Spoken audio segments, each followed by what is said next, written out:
So the popular systems which we use, अगर आपके पास कोई बहुत पुराना कंप्यूटर है, you might get a 16-bit system.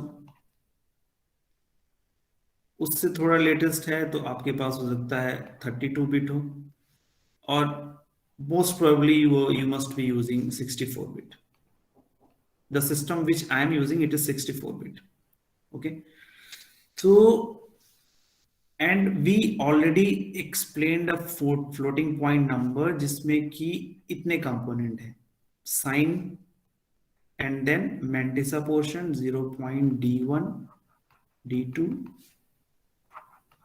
dk and so on into 10 to the power n. Okay, अब 16 bit में क्या है कि there are 16 bits that we can use to store this particular number. उसमें से जो एक बिट का हम यूज करते हैं वो साइन के लिए, साइन मतलब ये प्लस या माइनस.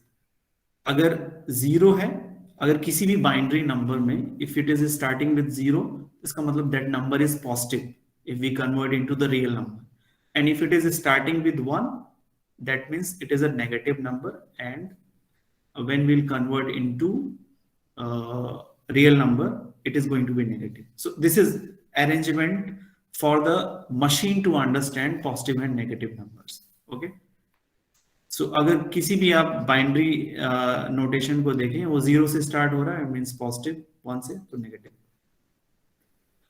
तो साइन के लिए ये एक बिट यूज करेगा, this will use one bit for storing this sign, वो वन या जीरो जिसके बारे में भी हमने चर्चा की. उसके बाद आ जाते हैं मैंटिसा पे. Mantissa means this small m, d1 d2 d3 dk. Alright, mantissa के लिए 8 बिट्स एलोकेट है, एंड एक्सपोनेंट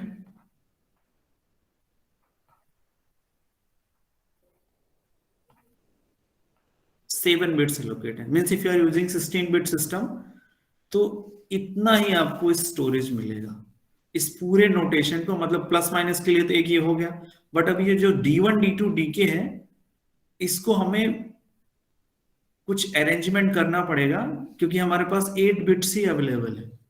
इसका मतलब ये जो इंटायर नोटेशन है, it cannot be stored on a computer. कहीं ना कहीं हमें स्टॉप करना पड़ेगा. जहां पे 8 बिट कंप्लीट हो जाएगा, we need to stop. And same thing with this N, इसके लिए भी 7 बिट्स ही अवेलेबल है. Okay, and if you talk about 32-bit system, तो इसके लिए भी साइन के लिए same 1 bit is available, 23 bits available है मैंटिसा के लिए, एंड 8 बिट्स अवेलेबल है एक्सपोनेंट के लिए. The current one which is in popular use nowadays, 64-bit, it is 1 bit for the sign, 52 bits for the mantissa, and 11 bits for the exponent. Okay, तो अभी यहां से one can easily understand कि of course if you are using 64-bit system, तो ये इसकी storage capacity ज्यादा है, तो what ever computation you will do, उसका प्रिसीजन चेंज हो जाएगा.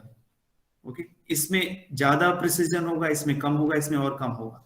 इसीलिए साधारण बोलचाल की भाषा में, इन अ जनरल सेइंग, इस 32-bit वाले सिस्टम को हम बोल देते हैं single precision.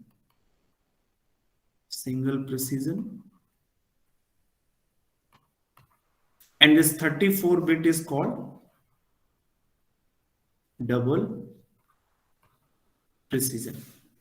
Okay, so I hope it is clear to you. और यहां से एक बात और भी क्लियर हो जानी चाहिए कि अब जब मुझे इस फ्लोटिंग पॉइंट नंबर को जो हम बार बार लिख रहे हैं plus minus 0.d1 d2 dk and so on into 10 to the power n, इस नंबर को कभी भी हमें इस बिट पे यूज करना है, इस बिट किसी भी बिट के सिस्टम पे, तो हमें n और इसके साथ कॉम्प्रोमाइज करना पड़ेगा एट सर्टेन लेवल.